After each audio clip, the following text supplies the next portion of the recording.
All right, Brandon, how much credit does number 12 deserve for getting the Bucs to the Super Bowl? All of the credit. You got to think about where this organization was.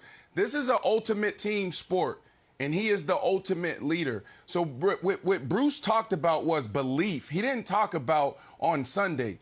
Where Tom Brady is most valuable is Monday through Friday. When he walks in that building, and we talked about this yesterday, when he walks in that building, he pushes everyone to be better. He elevates everyone's game. He elevates everyone's process. He's the type of leader, the ultimate leader. When you see him, you're like, man, could I study a little more? Could I get that extra rep in the weight room? Should I stay after practice and catch another 100 balls on the jugs machine? The coaches out there, they don't want to disappoint him.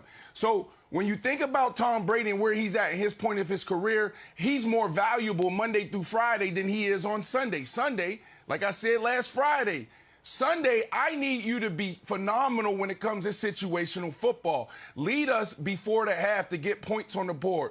Lead us in a 2-minute drill. Don't make those mistakes that you just made. If they do that, this team is scary. They're scary this year. Obviously, they're in the Super Bowl. And even next year, you're going to be better because you have time to build that chemistry and continuity, Nick. So here's the thing. It's tough to argue with the results. And it's tough to argue with what the men around him are saying. This Tampa Bay Bucs team could have let go of the rope. And I think in many years they would have.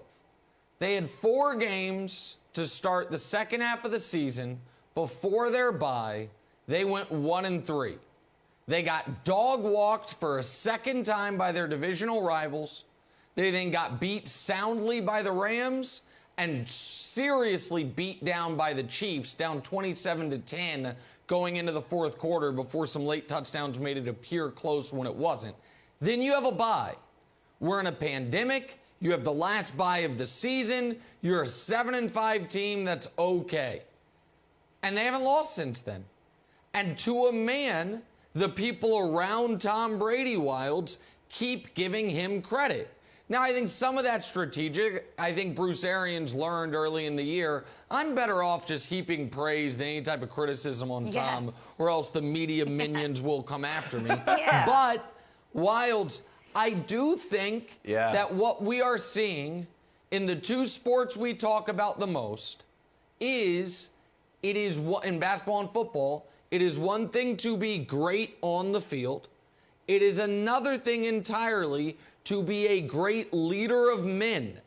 And right now, the best leaders are the ones competing for championships. And even if Brady's skills have deteriorated somewhat, and I would argue more than somewhat, his leadership ability has not. And I have to give him credit for that. Okay. That's right. I mean, I'll be honest with you. That is good for Nick Wright as the person in society of saying, you know, being more, I would say, kind, Nicholas, and more understanding. I don't know if it's good for the show because I prefer Nick Wright. Tom Brady doesn't have it anymore. But right now, we're in the intangible leadership of Tom Brady has run wild. And if you're not going to put it in check, somebody has to, and I guess it's my job. You're apologizing. Brandon, literally on this show yesterday, if we can run back the tape, said that Tom Brady makes the, I want to quote it correctly, landscaping crew better. And now LeBron, after a big game yesterday, said he was inspired by Tom Brady. So there's a lot of intangibles. He's like the Sedona, Arizona of football players. It's just like, oh, it's just the energy. It just makes me feel better. There is one tangible thing I want to talk about, which is the defense.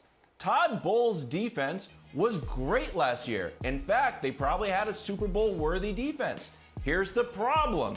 Points per game, 28 points per game. Now it's 22 points a game. Why is that? Well, last year, they had 41 giveaways. This year, it's down to 17 with only 12 interceptions by Tom Brady. So the fact that Tom Brady didn't throw the ball to the other team is another big factor besides all the intangible leaderships, which I think are slightly overrated right now. And I know people are going to be like, hey, Wilds, what about the landscaping?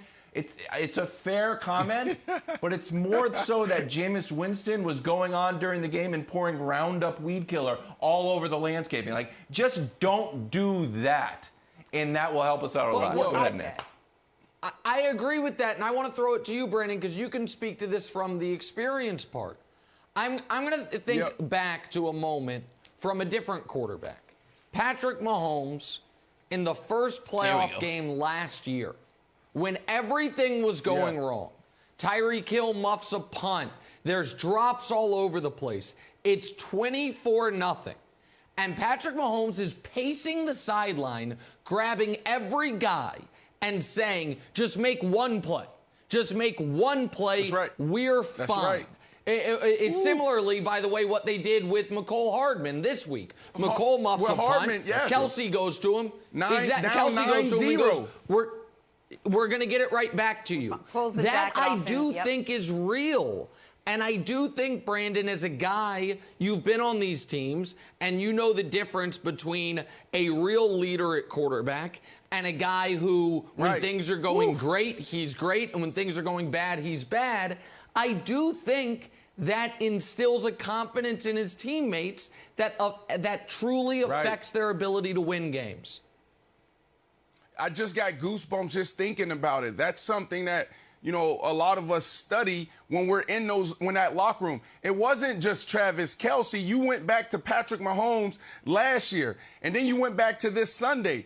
Patrick Mahomes was the first one to harden. Patrick Mahomes was the one that went to him and said, pick your head up. He said, be you. We're going to be okay. And they're down 9-0. And there was guys like me at home like, yes, the Chiefs are going down. I'm having an excellent day. Monday going against Nick Wright. My predictions came true. But it was the leadership that got them over the hump. And really quickly, Jenna, I go to Ryan Fitzpatrick in 2015. We're talking about Ryan Fitzpatrick here. He made us better. He came into the huddle after Geno Smith went down, and he just said one thing. He said, guys, relax. We're going to be okay. And he made us all better. And what did we do? We elevated our game. This is a team that was in rebuild mode, and we went 10-6. So when you talk about leadership, wow, it's the most important thing because talent only takes you so far, Jenna. Thanks for watching. Subscribe here to get the latest from the show. Also, be sure to check out more of the best clips from First Things First, or go watch a few segments from our other shows on FS1.